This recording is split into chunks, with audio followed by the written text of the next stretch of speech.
What was Emperor Palpatine's final death in Star Wars Legends? His final death rattle? Greetings, disciples of the Force, and welcome to the archives. Across two continuities, the terror of Sidious continues to hover over the galaxy. He was terrifyingly powerful in the Force while alive, but even after death, there is shockingly little that can stop the Emperor. Like only a few Sith before him, Sidious learned the esoteric ability of essence transfer. This is the dark side art of sending one's spirit into a new vessel.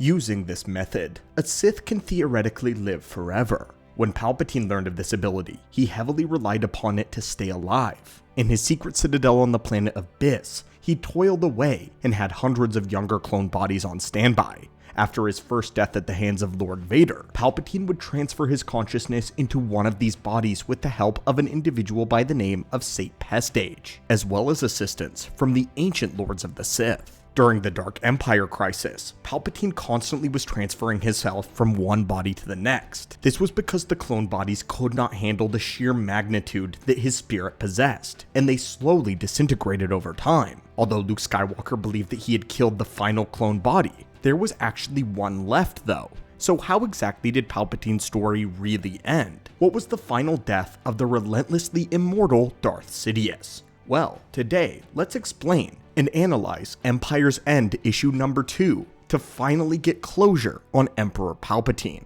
The year was 11 ABY. Leia had just given birth to her and Han's third child, who they named Anakin Solo. The boy was born during a time of turmoil as the Dark Empire crisis was coming to a conclusion. Many of Emperor Palpatine's world devastators had been destroyed by Luke, and Luke himself had begun building a new Jedi Order, and it was looking as though the New Republic was victorious against Palpatine yet again. Except, Palpatine once again had more up his sleeve. His climactic duel with Luke Skywalker had not been his final end. Rather, he had transferred his consciousness into yet another clone body, and sent his contingency of dark acolytes to do his bidding. One final super weapon was to be used, a weapon by the name of the Galaxy Gun. Palpatine had secretly had this weapon constructed in the orbit of Abyss. The gun had the ability to eradicate a world without having to travel to it, as it functioned by shooting a beam through hyperspace in order to strike its target. This mitigated the problem that Palpatine knew that he had with the Rebels, as well as his major problem with the Death Star. Of all of his weapons though, Sidious knew that this was truly his last attempt. He was facing a different problem than simple revenge this time. He knew that his final clone body was giving out, and that his death would be permanent and imminent. Palpatine's clones were not entirely stable, due to it being an artificial body. Sidious's monstrous power in the dark side was putting too much pressure on it. This has been the case with all of the other bodies, which caused them to become rapidly aged and to deteriorate drastically. This time, there was no other body to go to, and his hellish rage towards the Skywalkers had become so potent that Palpatine's body was breaking down by the hour. The fury that he felt at constantly being defeated by the Skywalkers was too much for even his own physical form, and as a result, we encounter a Palpatine who is monumentally powerful, but also critically weak. And for one of the few times, we see a real sense of dread and vulnerability creep over his character. Anytime Palpatine uses the Force, it threatens to kill him faster. Palpatine has no contingency whatsoever. This is his final plan. Sidious had never expected the Skywalkers to get this far, so he was thinking on the fly. The last vestiges of the Empire were crumbling around him and hanging on for dear life, and Palpatine still had one last weapon. Desperate for a new plan, Sidious went all the way back to the place where all Sith eventually return, one Korriban. There, he delved into a largely untouched tomb of several mysterious ancient Sith, whose spirits still inhabited the statues and mummies that sit upon their thrones. The spirits ask Palpatine if he is finally ready to join them, as they had a throne prepared for Lord Vader, but since Vader never took it, they offered it to Sidious. Infuriated and insulted, Sidious refuses, demanding to be shown an answer to his problem.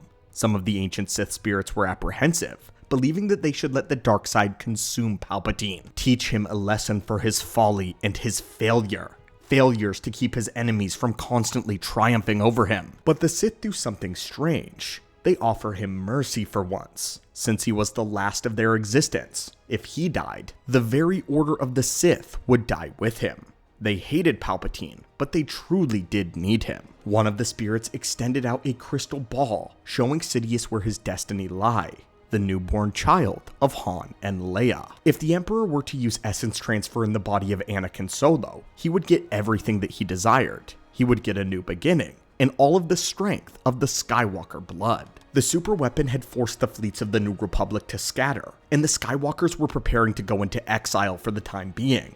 Han, Leia, 3PO, and Chewbacca were all aboard the Millennium Falcon about to make a landing, and since the Dark Empire crisis, Leia had been studying in the old Jedi holocrons. Leia was reading the journal of the Jedi Grandmaster Nomi Sunrider and learning of the art of battle meditation. Helping her out was an old woman by the name of Vima da Boda, who was the direct descendant of Nomi. Leia decides to try out battle meditation here, using the imagining technique. This allows her to see her enemy and to influence them from far away. But with that though, she would see one Sidious heading directly for her child. He knows where they are, and he was coming for Anakin.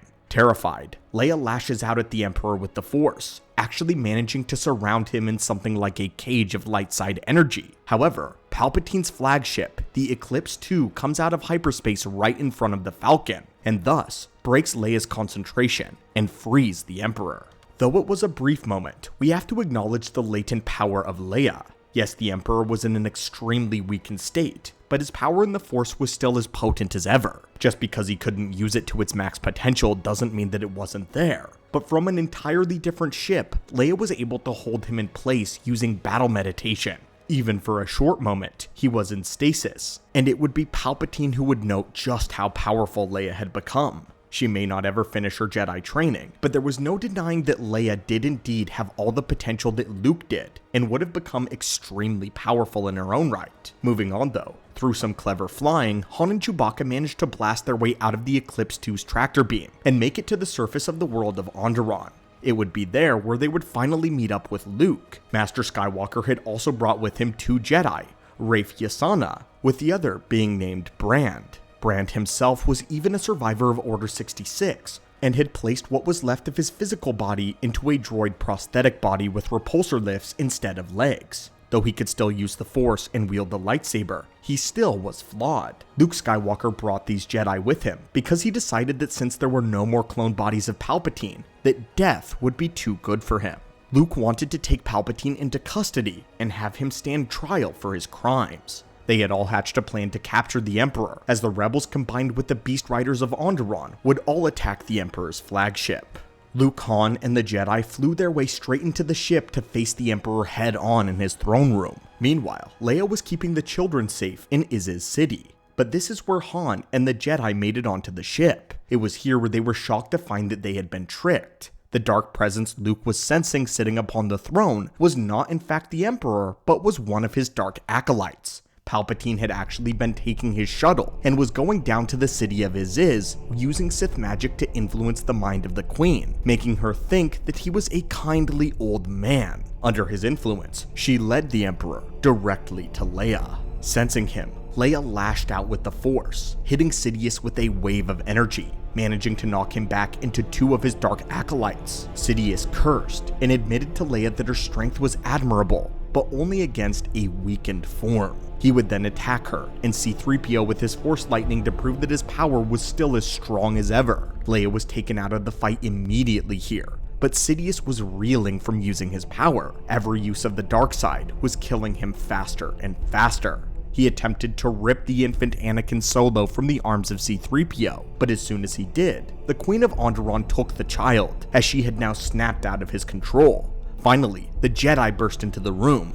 Brand and Yasana were first, as they attempted to attack the Emperor, but with a streak of more Force lightning, Sidious smashed Brand against the wall, critically wounding him. Palpatine even recognized Brand as a survivor of Order 66, and said that he would take pleasure in finishing what he started so long ago. The enraged younger Jedi attempted to charge at the Sith Lord, only for himself to get hit with Force lightning, dying instantly under Emperor Palpatine's Force abilities. But Sidious in his rage had been foolish. He had unleashed more power than his body could hold, and he was now upon the brink of death, fading quickly.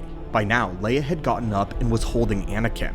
Luke and Han had now entered the room, and Luke attempted to arrest Palpatine, but Sidious made a grab for the infant yet again, reaching for the young Anakin. Done with the niceties of Jedi negotiation and acting instinctively to protect his son, it would be Han Solo that would quick draw his blaster and fire a single bolt right into the Emperor's back. Sidious would crumble slowly to the floor. He was sickened, and he knew that his great life, shock, fury, and fear entered the system of the Emperor. Anger, knowing that a non-force sensitive, a Corellian smuggler of all things, had killed the Emperor, the greatest Sith who had ever lived, killed by a lesser being. Reaching for the baby desperately, he attempted to transfer his consciousness, and at that moment, Brand lifted himself off of the floor as the Jedi threw his fatally wounded body in the way of the young child, taking the Emperor's spirit into himself. In this moment, the Order 66 survivor Brand felt the Emperor's staggering wrath,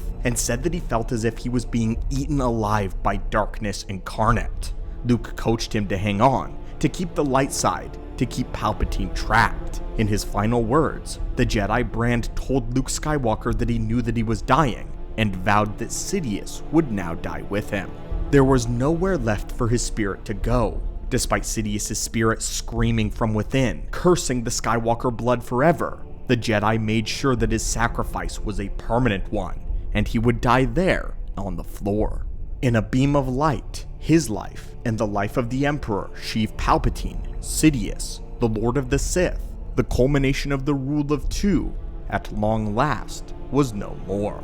It was here in this private moment, in a small room with a handful of witnesses, that Palpatine would die. Luckily for us and the Skywalkers, this is the very last time that we ever see Darth Sidious in Legends continuity. His soul is taken to the Sith afterlife realm known as Chaos. Here, there is no escape. His terror would never again ravage the galaxy, and it hasn't for 65 years following. Palpatine met a climactic end 3 times in the lore, yet his final death is compelling because of how small it was. Rather than being destroyed by an army of Jedi using a powerful technique, or by Luke Skywalker defeating him in single combat, some trial by the Force, even dying in the explosion of a superweapon, Sidious would die by the bolt of a DL-44 blaster, being held by a smuggler, Han Solo.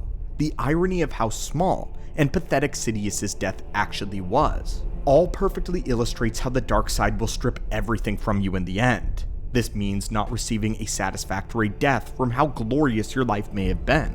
The dark side will lie, twist, and it will take from you in the very end. It feels fitting that the legacy of the Sith should not be ended by one, but rather a person that cannot touch the Force, and not to mention an Order 66 survivor, representing all of the Jedi and the old order that Sidious had killed. In this way, everyone got their licks in at the end, and this would be the last time that Darth Sidious would appear alive in Star Wars Legends. But anyway friends, what are your thoughts on Palpatine's final death?